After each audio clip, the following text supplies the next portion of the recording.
দীর্ঘ ৮ বছরের ব্যবধানে বাংলাদেশ হারার রীতি কি হারের মুখে? সেটা আসলে সময়ই বলে দেবে। তবে বাংলাদেশের এই দ্বিতীয় দিনের প্রথম সেশনটা অনেক অনেক বেশি ইম্পর্টেন্ট। গত দিনের কথা যদি বলা যায় তাহলে ব্যাড লাইটের কারণেই হোক আর মাহমুদুল্লাহ রিয়াদের দৃঢ়তার কারণেই হোক বাংলাদেশ আসলে অল আউট হয়নি আজকে। তাই দ্বিতীয় দিনের প্রথম সেশনের আগে আপনাদের সবাইকে ওয়েলকাম করছি আমি শ্রাবণ তৌহিদা জিটিভির পর্দায়। বাংলাদেশ ভার্সেস জিম্বাবুয়ের প্রথম টেস্টের দ্বিতীয় দিনের প্রি-শো আলেশিয়া মার্ট প্রেজেন্টস ক্রিকেট মেনিয়ায়। আমি শ্রাবণ তৌহিদা তো আছি এবং সেই সাথে আমার সাথে রয়েছেন former cricketer of Bangladesh national cricket team Tarek Aziz Khan. Hello ভাইয়া, কেমন আছেন? ভালো আছি। ওয়েল, আপনার সাথে কথা বলবো সেই সাথে প্রিয় দর্শক অপর স্টুডিওতে রয়েছেন sports journalist Fahim Rahman. Hello Fahim. Hello. How are you? Absolutely fine. Okay Fahim, absolutely fine. আমরা আসলে ফাইন বলতে পারছি না বিকজ বাংলাদেশের যে অবস্থা অ্যাকচুয়ালি আমি যদি একটু জিজ্ঞেস করি যে আজকে প্রথম সেশনটা আসলে এক্সপেকটেশনটা কী থাকছে? মাহমুদুল্লাহ রিয়াদ রয়েছেন, এটা যেমন একটা ভরসার কথা। অপরদিকে যে দুজন ব্যাটসম্যান রয়েছেন তাদের কাছ থেকে আসলে আমরা কতটুকু এক্সপেকটেশন রাখতে পারি? না আসলে যদি দেখেন যে ডিজাস্টার আমরা শুরু করেছিলাম সেখান থেকে আমি বলবো যে দিন শেষে কিছুটা স্বস্তিতে আছি আমরা। আপনি যে বাংলাদেশ যেভাবে আপনার ব্যাক করেছে, specially Mominul and Mahmudullah and লিটনের ক্যামিওর কারণে যে এটা হয়েছে কিছুটা ভদ্রস্ত, মানে আমি বলবো যে কিছুটা নিরাপদে আছে। বাট দিনের শুরুটা এখন দেখার বিষয় যে মাহমুদুল্লাহ কতটুকু ক্যারি করে নিয়ে যেতে পারে। এখানে অ্যাকচুয়ালি বলা যাবে না যে আপনার কত রান হলে বেসিক্যালি আপনার সেভ করা যাবে, কিন্তু আর একটা ইনিংস বাকি আছে জিম্বাবুয়ের। দেখতে হবে যে আসলে কিভাবে, কিন্তু মেজরিটি দেখতে হবে যে সকালের সেশনটা আমরা কতটুকু টেনে নিয়ে যেতে পারি। এক্স্যাক্টলি, আসলে আপনি বলছিলেন যে নিরাপদ আছি কিনা আমরা বা ভদ্রস্ত, এই দুটো শব্দ আপনি ইউজ করেছেন। আমি যদি একটা পিক করতে বলি তাহলে আপনি কোনটা পিক করবেন? আমার কাছে মনে হয় যে এই জিম্বাবুয়ের সাথে হারাটা আমাদের জন্য খুবই হয়ে যাবে। আপনারা আমি বলবো যে বিব্রতকর অবস্থায় পড়ছে ম্যাচ জেতার জন্য যতটুকু দরকার আমার মনে হয় যে ইনশাআল্লাহ এই টেস্ট ম্যাচটা জিতে আমরা আসতে পারবো। এক্স্যাক্টলি, তাহলে বলা যায় যে এটা আসলে ভদ্রস্ত স্কোর না, কিছুটা নিরাপদ বললেও আমরা বলতে পারি। কারণ জিম্বাবুয়ে যদি আমরা আসলে জিম্বাবুয়ে আইসিসি টেস্ট চ্যাম্পিয়নশিপের তারা কিন্তু এই খেলাটাও এই অংশের না। সেই সাথে জিম্বাবুয়ের যে অবস্থা, বাংলাদেশের সাম্প্রতিক টেস্ট পারফরমেন্স সব কিছু মিলিয়ে আসলে এক্সপেকটেশনটা একটু হলেও বেটার ছিল। ওয়েল, আমি একটু ফাহিমের কাছ থেকে শুনে আসতে চাই। ফাহিম, যেমনটি তারেক ভাই বললেন যে এই স্কোরটার কথা, যে তিনি নিরাপদ বলছেন আবার কিছুটা ভদ্রস্তও বলছেন, আপনার কাছে কি মনে হয় এটা নিরাপদ নাকি ভদ্রস্ত? ঠিক এই মুহূর্তে আসলে এই টেস্টে বাংলাদেশ স্বস্তির জায়গাতে আছে, কারণ 132 রানে যখন 6 উইকেট পড়ে গেল তখন কিন্তু বাংলাদেশ একটা অস্বস্তিতে পড়ে গেছিল এবং তখন মনে হচ্ছিল বাংলাদেশ হয়তো 250-এর আগে অল আউট হয়ে যেতে পারে। But credit goes to Liton Kumar Das and Mahmudullah Riyad. They played absolutely solid এবং তারা দুজন মিলে 138 রান যোগ করেছেন। 138 রানের যে পার্টনারশিপ, সেই পার্টনারশিপটাই এই টেস্টে বাংলাদেশকে একটা স্বস্তির জায়গায় আসলে নিয়ে এসছে। এবং জিম্বাবুয়ের ব্যাটিং অর্ডার ইনএক্সপিরিয়েন্সড এবং পাকিস্তানের এগেনস্টে তাদের বোলাররা কিন্তু ভালো করেছিল। যারা বাংলাদেশের এগেনস্টে ভালো করেছে তারা পাকিস্তানের এগেনস্টে ভালো করেছিল। সুতরাং জিম্বাবুয়ের আসলে স্ট্রেংথের জায়গাটা হচ্ছে তাদের বোলিং ডিপার্টমেন্ট, বাট তাদের ব্যাটিং ডিপার্টমেন্ট একেবারেই ইনএক্সপিরিয়েন্সড বলাই যায়। ব্রেন্ডন টেইলর ছাড়া আসলে তাদের ব্যাটিং লাইন আপে ওরকম কোনো নাম আর নেই। এবং আপনি যদি দেখেন পাকিস্তানের এগেনস্টে তারা দুটো টেস্টের 132, 134-এ অল আউট হয়েছে, 170-এ একটা অল আউট হয়েছে, 200-র উপরে রান করতে পেরেছে মাত্র একটা ইনিংসে। তো সেই জায়গাটাতে বাংলাদেশ 294 করেই ফেলেছে। হয়তো আজকে আরও 20 থেকে 30 রান যদি যোগ করতে পারে তাহলে 320-এর মতো হয়। তো সেই স্কোরটা হলে নিঃসন্দেহে বাংলাদেশ একটা ভালো অবস্থায় থাকবে। কিন্তু এখানে একটা ব্যাপার আছে, ব্যাপারটা হলো যে পাকিস্তানের যে ফাস্ট বোলিং ডিপার্টমেন্ট সেটার সাথে তো আপনার বাংলাদেশের ফাস্ট বোলিং ডিপার্টমেন্টকে তুলনা করতে হবে। এখন হাসান আলী ওয়াজ আউটস্ট্যান্ডিং, শাহিনশাহ আফ্রিদি দুর্দান্ত বল করেছেন। এই দুজনে মিলেই 24 উইকেট নিয়েছেন জিম্বাবুয়ের এগেনস্টে 2 টেস্টে। তো সেই ক্ষেত্রে বাংলাদেশের তাসকিনকে দায়িত্বটা আসলে নিতে হবে এবং তার সাথে আরেকজন মাত্র পেসার রয়েছেন এবাদত রয়েছেন এবং যার ট্র্যাক রেকর্ডও এখনও খুব বেশি আসলে সমৃদ্ধ হয়ে ওঠেনি। শিওরলি বাংলাদেশ এই টেস্ট ম্যাচ একজন ফাস্ট বোলার কম নিয়ে খেলছে, একজন বোলারকে মিস করবে। এবং আপনি যদি দেখেন যে বাংলাদেশের উইকেটগুলো কিন্তু পেসের এগেনস্টেই গেছে। জিম্বাবুয়ে এখন পর্যন্ত 8টা উইকেট নিয়েছে এবং 8টা উইকেটই কিন্তু নিয়েছে তাদের ফাস্ট বোলাররা। এবং এই 8 উইকেট শেয়ার করেছে 4 জন ফাস্ট বোলার। প্রত্যেকে বল করেছে, আপনি দেখবেন 12 ওভার, 13 ওভার, 14 ওভার, 16 ওভার এরকমভাবে বল করেছে। ফাস্ট বোলাররা এক নাগারে তো টানা বল করতে পারেন, আপনি এক্সপেক্ট করতে পারেন না একজন ফাস্ট বোলার টানা 20 ওভার আপনাকে বল করে দেবে। সো 4 জন বোলার থাকার কারণে জিম্বাবুয়ে খুব সুন্দরভাবে তাদেরকে রোটেট করিয়ে দেখা গেছে তারা রেজাল্ট তুলে নিতে সক্ষম হয়েছে। এখন বাংলাদেশের ফাস্ট বোলার মাত্র 2 জন এবং সাকিব আল হাসান এবং মেহেদী হাসান মিরাজ, এই 2 স্পিনার রয়েছেন। সাকিব ডেঞ্জারাস হবেন এটা নিয়ে কোনো সন্দেহ নেই। সাকিবকে ডিল করা জিম্বাবুইয়ান ব্যাটসম্যানদের জন্য কঠিন হবে, কারণ সাকিব স্কিলের পাশাপাশি তার ক্রিকেটিং ব্রেইন ইউজ করবে। আর মেহেদী হাসান মিরাজের ব্যাপারটা হচ্ছে যে উইকেট যদি টার্ন অফার না করে মিরাজের সাফল্য পাওয়াটা একটু difficult. Okay, thank you so much. Fahim যেমনটি বললেন যে আসলে জিম্বাবুয়ান বোলারদের যে পরিসংখ্যানটা বললেন, সেই সাথে আমি আরেকটা জিনিস অ্যাড করতে চাই যে তারা কিন্তু 7 জন বোলার ইউজ করেছে এবং তাদের পেস বোলাররাই ম্যাক্সিমাম উইকেটটা নিয়েছে। বাংলাদেশের কিন্তু 2টো পেস বোলার এবং নির্বাচক, আমরা জানি যে হাবিবুল বাশার সুমন ভাই একবার বলছিলেন যে এই টেস্টে বাংলাদেশের 3 জন পেসার নিয়ে খেলার কথা। সেদিক থেকে 2 জন পেসার এবং 3 জন হচ্ছে স্পিন অলরাউন্ডার। আপনার কাছে কি মনে হয়েছে? যতটা যদি স্কোয়াড দেখি আমরা, তাহলে আপনি দেখবেন যে কিছুটা ডিফেন্সিভ মোডে আমরা শুরু করেছি। ডিফেন্সিভ মোডে আমরা শুরু করেছি তারেক ভাই। ইন ডিটেলস আমি এই প্রশ্নের উত্তরটা নেব একটা ব্রেক থেকে ফিরে এসে। প্রিয় দর্শক, নিচ্ছে একটা বিরতি, ফিরে আসবো একটু পরেই। সাথে ছিলেন, আশা করবো সাথেই থাকবেন।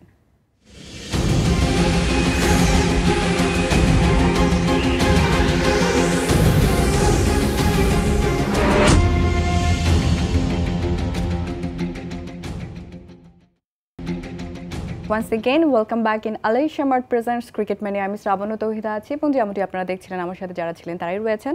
তারেক ভাই, আপনাকে প্রশ্নটা করেছিলাম যে বাংলাদেশ কেন ডিফেন্সিভ মেন্টালিটিতে এগেইনস্ট জিম্বাবুয়ে, হোয়াই? আপনি যদি দেখেন যে টেস্ট ক্রিকেটের পারফরমেন্সের গ্রাফ যদি আমাদের দেখেন, তাহলে আমরা কিন্তু এখানে শঙ্কিত। বিকজ আমরা আসলে এখন পর্যন্ত টেস্ট ক্রিকেটের যে মূল মন্ত্রটা আমার মনে হয় এটা ধরতে পারেনি ম্যানেজমেন্ট। আসলে কোনোভাবেই আপনি যদি দেখেন যে তারা কিন্তু সাহসিকতার পরিচয় দিতে পারছে না, এবং তারই ধারাবাহিকতায় আপনার এই ধরনের মেন্টালিটি জিম্বাবুয়ের প্রতিপক্ষতে মানে একটা মাত্র টেস্ট, অনেক প্রেশার আছে যে এখানে যদি আমরা হেরে যাই তাহলে আমাদের জন্য আসলে অনেক বেশি। আমি বললাম যে এমনিতেই কথা উঠবে, টেস্ট চ্যাম্পিয়নশিপের পারফরমেন্স নিয়ে অনেক কথা হয়েছে, সেখানে জিম্বাবুয়ের মতো টিমের কাছে যদি এই আনারি টিমটা, আমি বলবো যে বিকজ টেস্ট ক্রিকেটের পুরো স্কোয়াডে যদি প্লেয়ারগুলো দেখেন যে কয়টা ম্যাচ খেলেছে এক একটা প্লেয়ার, সেই জায়গাটা মনে করেন যে আমরা সাহস পাচ্ছি না। বাট এটা আমাদের জন্য একটা বলবো যে অশনি সংকেত, এবং সেখান থেকে যদি ম্যানেজমেন্ট বের হয়ে আসতে না পারে তাহলে আপনি দেখবেন যে সবাই জানে যে হারারাতে আসলে কি ধরনের উইকেট হয়, সিমিং কন্ডিশন আছে, বলতে মুভমেন্ট আছে, অমুক আছে, কিন্তু আমরা দেখেন 8টা ব্যাটসম্যান, 9টা ব্যাটসম্যান আজকে যদি আমরা ব্যাটসম্যান ধরি তাহলে 9টা ব্যাটসম্যানকে নিয়ে আমরা নেমেছি। এটা কিন্তু কিছুটা কিন্তু আপনাকে সেই যেটা বললাম যে ব্যাকআপ মাইন্ড আমাদের কাজ করতেছে যে আসলে আমরা ততটা ভালো না সে যার সাথে আমরা খেলি। তো তারই ধারাবাহিকতা আপনি এটা দেখছেন, বাট এটা ভালো লক্ষণ না। আপনি যদি দেখেন যে এ ধরনের উইকেটে যদি পেস বোলাররা সুযোগ না পায় তাহলে তারা কোথায় পাবে? তারপরে যে ধরনের এক্সপ্রেস, এই দুটো আমি বলবো যে তাসকিন আর নেবাদতের যদি আপনি টেস্ট এরিনাতে এদের বোলিংয়ের পারফরমেন্স বিচার করেন, একদম আনারি ডিপার্টমেন্ট। এরা এখন পর্যন্ত ম্যাচের সিনারিওতে টেস্ট ম্যাচের যে পলতে আপনার যে ইটা রয়েছে, মানে আমি বলবো যে ক্রিমটা রয়েছে, সেই ক্রিমটা এখনো তারা ধরতে পারেনি অ্যাজ এ পেস বলার ডিপার্টমেন্ট হিসেবে। তো সেই জায়গাটা আমার মনে হয় যে একদম 4টা বলার নিয়ে, আল্লাহ না করুক কোনো একটা বলার যদি আপনার এই সিরিজে এই টেস্ট ম্যাচে যদি আপনার কোনো কারণে ইনজুরিতে পড়ে তাহলে কিন্তু বাংলাদেশকে দারুণভাবে ভুগতে হবে। এক্স্যাক্টলি, এবং 9 জন ব্যাটসম্যান নিয়েও যদি আমরা 300 রানই ধরে নেই যে 300 রান বাংলাদেশ করতে পারছে, এটাই কি আমাদের সাফল্য? নাকি আমি কি বলবো, 2 জন আমাদের পেস বোলার রয়েছে, আপনি বললেন যে আল্লাহ না করুক যদি একজন মানে বোলার অসুস্থ হয়ে যায় তাহলে বাংলাদেশের কি হবে? আমি আরেকটা প্রশ্ন ইন অ্যাডিশন করতে চাই। একটু আগে আপনাকে বলছিলাম যে হাবিবুল বাশার সুমন একজন নির্বাচক, আমরা জানি তিনি যেমন বলছিলেন যে 3 জন পেসার নিয়ে খেলার কথা। তো নির্বাচক যখন এই চিন্তাটা করছে, কিন্তু নির্বাচন যখন হয়ে যাচ্ছে তখন আমরা দেখতেছি উল্টো একটা চিত্র। তাহলে আসলে নির্বাচনটা করে কারা? আপনি তো অলওয়েজ, আমি বলবো যে এই ম্যানেজমেন্ট আসার পর থেকে আপনি যদি দেখেন যে তাদের দল নির্বাচন এবং ডিসিশন মেকিং এর যে জায়গাটায় অলওয়েজ প্রশ্নের মার্ক, এবং সিলেক্টর মুখে বলেন কিন্তু কাজে তাদের যে অনেক গ্যাপ রয়েছে তার প্রমাণ পুরো সিলেকশন ডিপার্টমেন্টের দিকে তাকালে আপনি দেখতে পাবেন। সিলেকশনের চেয়ারম্যান এক কথা বলে তো আরেকজন আরেক কথা বলতেছে, সো এটা ধারাবাহিকতা কন্টিনিউ হচ্ছে। বাট যে জায়গাটাতে আমাদের সবচেয়ে বেশি ফোকাস হওয়ার কথা ছিল, আপনি দেখেন টপ অর্ডারের যে 3টা ব্যাটসম্যানকে নিয়ে আমরা খেলছি, আপনি যদি দেখেন যে টেকনিক বা বলবো আপনি যদি যেভাবে তারা আউট হয়েছে, আউটের ধরনগুলো যদি দেখেন তাহলে বুঝবেন যে টেস্ট এরিনাতে আপনার যে ওপেনারের যে জায়গাটা, সে জায়গাটা বাংলাদেশ ধরেই নিয়েছে যে 1, 2, 3 তাদের এটা পারফর্ম করবে না। দেন তারা তারপর থেকে আপনার মোমিনুল, মুশফিক অ্যান্ড মাহমুদুল্লাহকে আবার ব্যাক করানো হয়েছে 16 মাস।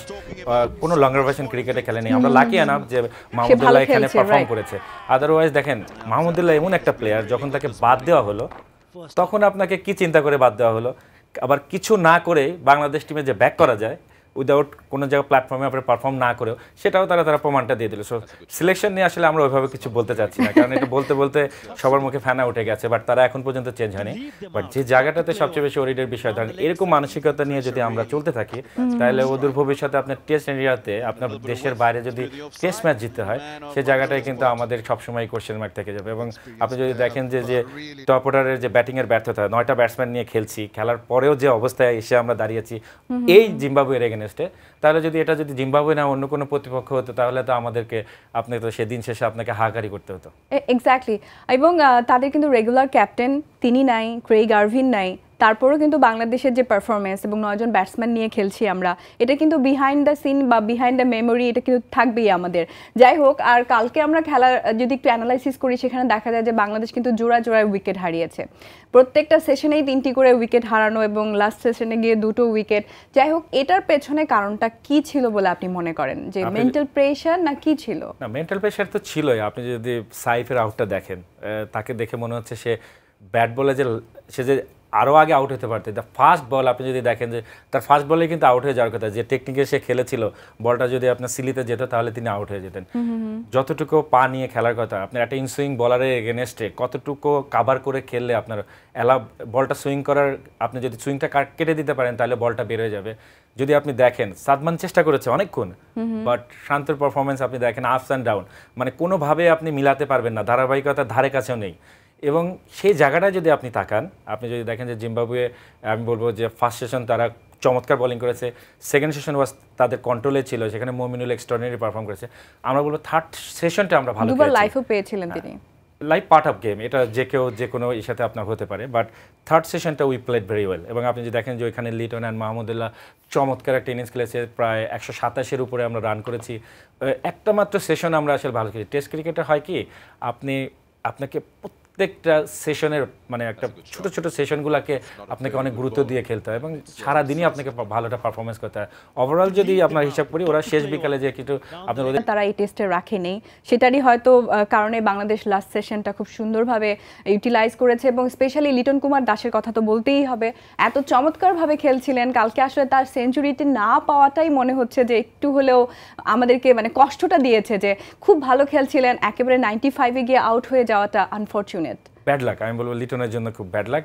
বাট জিম্বাবুয়ে কিন্তু আপনি যদি দেখেন যে ফিল্ডারটা রেখেছিল মনে হচ্ছিল একটা প্ল্যানিং এর অংশ হিসাবে রেখেছে, আর বলটা যখন আপনি মুভ করেছে এগেইনস্ট জিম্বাবুয়ে, কিন্তু সেখানে কোনো সেঞ্চুরি নাই, এটা একটা আক্ষেপ রয়েই যাবে। যাই হোক, আমি একটু ফাহিমের কাছ থেকে ঘুরে আসতে চাই এবার। ফাহিম, আমরা কথা বলছিলাম লিটন কুমার দাসকে নিয়ে এবং মাহমুদুল্লাহ রিয়াদের যে চমৎকার পার্টনারশিপ 138, সেটার কারণে কিন্তু বাংলাদেশ আজকে 294 নিয়ে খেলতে নামবে। আপনার এর আগের কথায় বোঝা যাচ্ছিল যে বাংলাদেশ হয়তো বা এই সেশনে অল আউট হয়ে যাবে, কত রান করতে পারে বা এক্স্যাক্টলি বাংলাদেশের এখন প্ল্যান কি হবে? বাংলাদেশ চেষ্টা করবে যতটা সম্ভব উইকেটে থাকা। লিটন কুমার দাস আর মাহমুদুল্লাহ রিয়াদকে নিয়ে আলোচনা করছিলেন। লিটন কুমার দাসকে নিয়ে কিছু তথ্য যদি দেই, খুব ইন্টারেস্টিং ব্যাপারটা। লিটন কুমার দাস এই বছরে 2021 সালে এখন পর্যন্ত টেস্ট ম্যাচ খেলেছে 5টা টেস্ট ম্যাচে 8টা ইনিংসে তার 4টা 50, 370 রান লিটন কুমার দাস 2021-এ করেছেন। তার ব্যাটিং এভারেজ, লিটন কুমার দাসের প্রবলেমটা সাইকোলজিক্যাল, তার মানসিক কোনো না কোনো ব্লকেড আছে। এবং যখনই তিনি টপ অর্ডারে ব্যাট করতে আসছেন, ওয়ানডে এবং টি20-তে তিনি ব্যাট করছেন ওপরে টপ অর্ডারে, ওপেনিংয়ে, ওয়ান ডাউনে, সেখানে যখন খেলছেন তখন তিনি ক্লিক করছেন না বা তখন তিনি আর্লি আউট হয়ে যাচ্ছেন। টেস্টে তিনি ব্যাট করছেন 7 নম্বরে, এবছরে 7 নম্বরে ব্যাট করে তিনি রান করছেন, এটা একটা অদ্ভুত ব্যাপার। তো আমার কাছে মনে হয় যে এই যে ফেইলিওরটা ওয়ানডে এবং টি20-তে টপ অর্ডারে ব্যাট করতে এসে, সেটা আমার মনে হয় যে চাপ, তার কিছুটা নার্ভাসনেস হয়তো কাজ করছে শুরুর দিকটাতে। Liton Kumar Das amazing talented cricketer, সেটা নিয়ে কারো মনে কোনো প্রশ্ন নেই। প্রশ্ন বা প্রবলেমটা হচ্ছে ধারাবাহিকভাবে লিটন কুমার দাস আসলে রান করতে পারছেন না।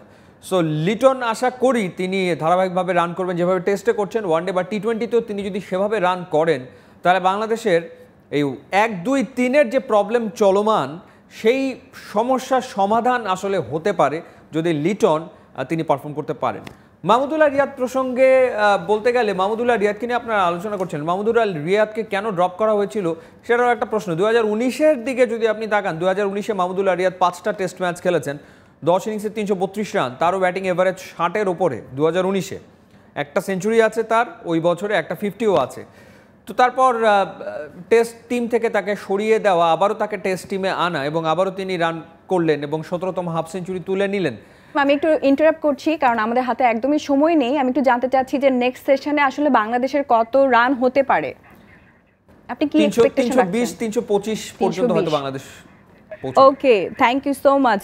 ফাইম যেমনটি বলছেন যে বাংলাদেশ হয়তো বা অল আউট হয়ে যাবেন 320 325 এরকম রান। তারেক ভাই, আপনার এক্সপেকটেশনটা কি? আমি খুব আশা করে আছি যে যদি টেলেন্ডারদেরকে নিয়ে আপনার যদি মাহমুদুল্লাহ একটু ক্যারি করতে পারে। আপনি দেখেন মাহমুদুল্লাহ এমন একটা প্লেয়ার, আমি বলবো যে এর সাথে আমি পার্সোনালি বিলিভ করি যে বাংলাদেশে যদি কোনো প্লেয়ারের সাথে ইনজাস্টিস হয়ে থাকে তাহলে মাহমুদুল্লাহ ওয়ান অফ দেম। এবং তার সিচুয়েশনটা আসলে কোন জায়গাটাতে সে ব্যাট করছে, সিনারিওটা কি, ম্যাচের মুভমেন্টটা কি, এখান থেকে আসলে ছেলেটা যেভাবে পারফর্ম করছে তার সঠিক মূল্যায়নটা হচ্ছে না। এবং টেস্ট ক্রিকেটে যেটা ফাইম ভাই বললো যে হুটহাট করে বাদ দেওয়া এবং কি কারণে ব্যাক করা এবং কি কারণে তাকে টিমে, মানে আমি বলবো না যে ম্যানেজমেন্টের আসলে কি চিন্তা থেকে আপনার হয়, কিন্তু কালকের ইনিংসটা যদি দেখেন, ক্রিম, আমি বলবো যে পুরো টেস্ট ম্যাচের যে ক্রিমটা দেখেন যে ওর উপরে দাঁড়িয়ে ছিল যে বাংলাদেশের ইনিংসটা আসলে কোথায় যাবে, সেই জায়গায় মাহমুদুল্লাহ যদি এই দুইটা টেলেন্ডারকে, আমি বলবো তাসকিনে নিয়ে আমি কিছুটা শঙ্কিত, বিকজ ওর ডিপিএল খেলার সময় আপনার হাতে স্টিচ ছিল, সেখানে যে ও ব্যাটিংয়ে নামছে এবং প্রথমে আপনি দেখবেন যে একবার কিন্তু ফিজিও এসে দেখে গেছে। তো দুইজন যদি কন্টিনিউ করে কিছুটা এগিয়ে নিয়ে যেতে পারে 330 থেকে 340 হলে আমার মনে হয় বেটার হবে। আশা করছি। থ্যাংক ইউ সো মাচ যে বাংলাদেশ আসলে ভালো একটা স্কোর দাঁড় করাবে। চলে যাচ্ছে আমরা সরাসরি মাঠে।